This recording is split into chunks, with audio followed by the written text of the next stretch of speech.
Gibran. Apa itu? Oh, lagu background. Iya.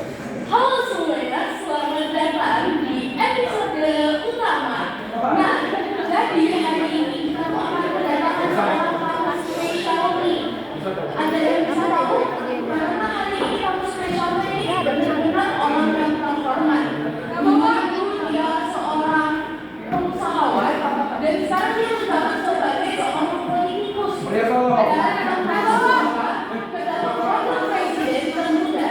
Mari kita sambut Gibran Rakabuming Raka.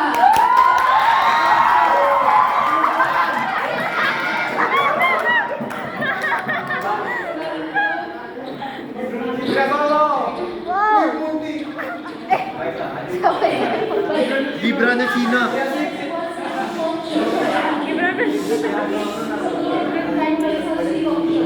Gibran Chongqing ya.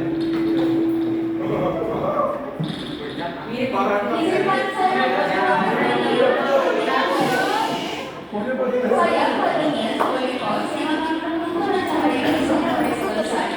Nah, Bapak tanpa berbahasa-bahasa ini, kita kan sudah tahu bahwa Bapak itu seorang seperti inspirasi kaum muda gitu ya.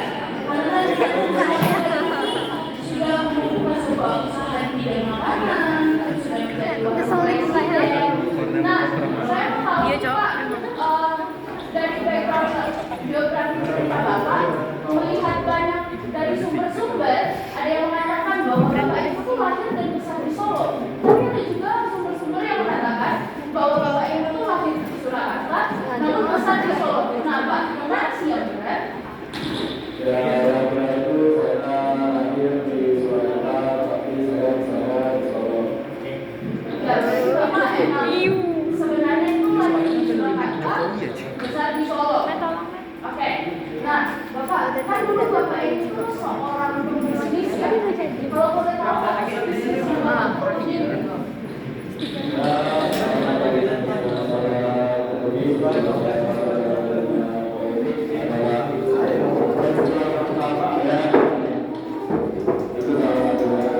Apa sih inspirasi Bapak untuk membuat sebuah martabak itu? Ya, karena sejatinya saya dan keluarga saya sangat suka makan martabak. Jadi saya inspirasi dari situ. Sebagai pencinta martabak ya.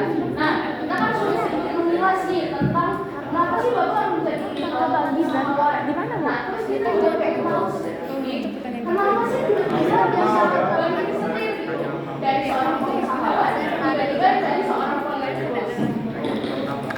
Ya, awalnya saya sebenarnya tidak ingin ya jadi politikus. Setelah saya mulai saya jatuh di martabak, saya sebagai pengusaha muda lihat kota saya Solo itu banyak sekali infrastruktur dan banyak usaha UMKM kecil itu masih kurang mampu dan layak. Jadi saya ingin lebih banyak berkontribusi dan mencapai diri sebagai pengusaha. Jadi Bapak ingin sekali ya merasakan apa yang dirasakan rakyat. Nah, ngomong-ngomong tentang rasa ingin merasakan apa yang dirasakan seorang rakyat, kita ada sebuah video cuplikan ketika Bapak sedang mengurus dan melakukan tugasnya.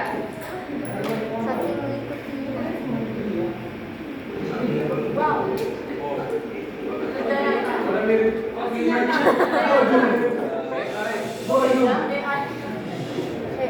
Tapi kok Gibran datang ya? Nggak sadar Oh aku. yang ini Gibrannya Cina. Tapi Gibran Nah, seperti video yang sudah ditunjukkan, nah, kan dahulu tuh Bapak seorang pengusahawan atau video yang kartel? memang mengelola sebuah bisnis, bisa usaha dan lain-lainnya. Nah, ketika Bapak terjun sebuah dunia politik, apa sih kendala atau tantangan ketika beradaptasi dari seorang pengusahawan dan politikus?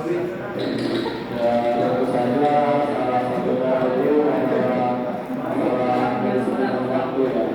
Sebagai seorang politikus, saya dipaksa untuk selalu disiplin dan menjaga usaha agar semua program saya sudah Nah, kan kita Pak bahwa tadi menampilkan bahwa Bapak itu memang orangnya itu ingin merasakan langsung apa yang masyarakat rasakan. Nah, selama Bapak menjabat mulai dari wali kota Solo sampai sekarang menjadi wakil presiden ke-8, apa sih sebuah prinsip kepemimpinan yang Bapak pegang?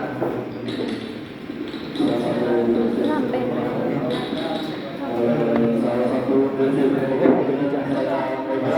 masih yaitu saya langsung ke lapangan saya bisa langsung dan saya rasakan. Banyak sekali ya pengalaman yang sudah Bapak alami gitu.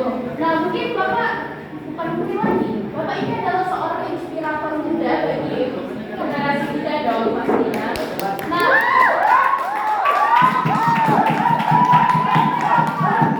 sekarang di depan kita ini ada banyak sekali anak-anak muda. Anak-anak muda ini pasti sangat tertarik nih dengan kisah dan biografi Bapak. Mungkin ada yang ingin bertanya lebih lanjut gitu kayak gimana sih kehidupannya dan lebih mengulas kembali lagi. Nah, kita melihat wajah-wajah anak muda yang memang benar-benar ingin bersilakan gitu. Apa Pak? Situ. Silakan.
Ke depan aja, ke depan. Ke depan.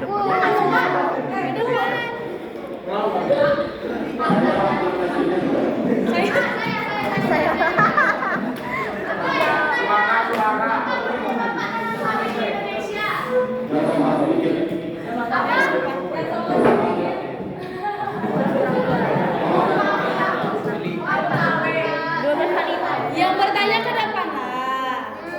Ini wakil presiden loh. Wakil presiden loh. Hormat Ustaz.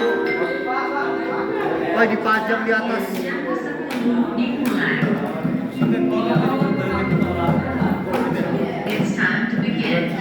Kasih mic-nya, kasih mic-nya. Oh my god.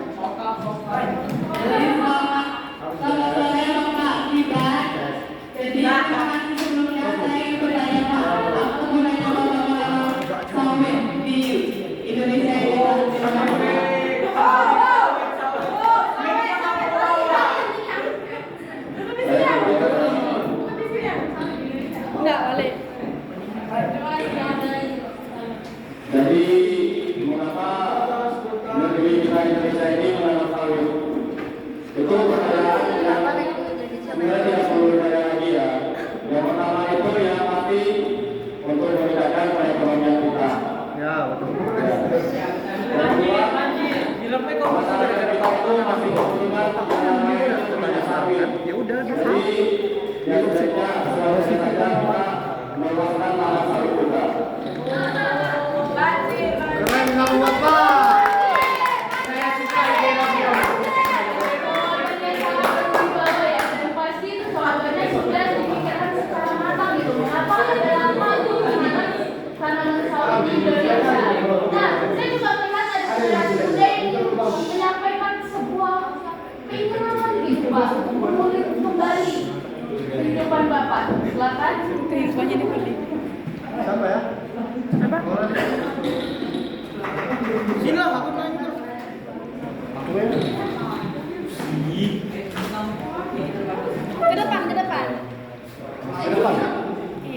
Pak, saya mau nanya.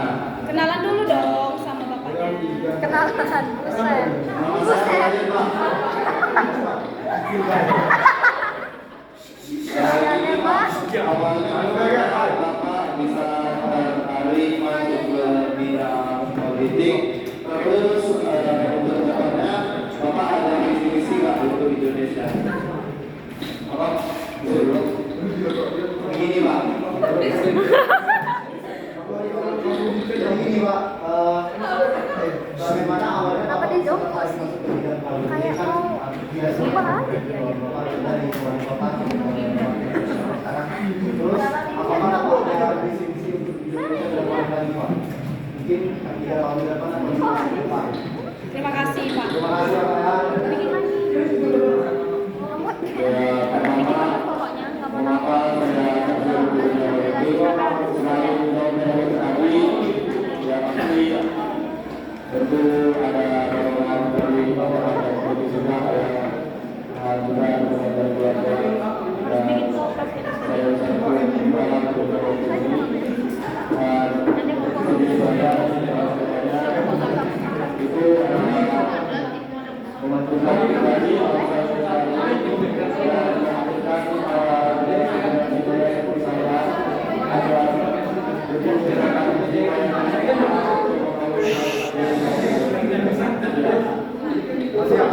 Baik, terima kasih atas penyampaiannya. Pernah ada kamu cinta sama Gibran? Enggak, prioritasnya kau kan rakyat spesial. Rakyat spesial. Spesial. Enggak, spesial. Spesial. Waktu yang terbatas kita akan buka satu bagian lagi untuk seseorang menyampaikan sebuah keingintahuan. Silakan. Aduh siap. Jadi sebagai Jadikan.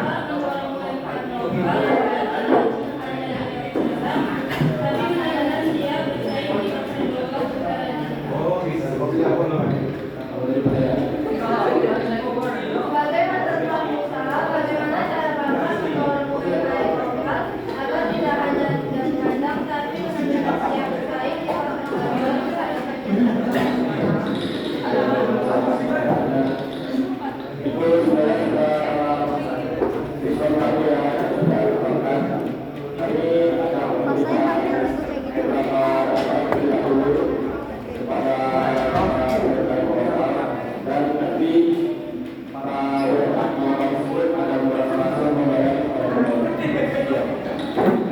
Baik, sungguh sangat menginspirasi Bapak. Terima kasih atas jawaban akan pengetahuan generasi muda.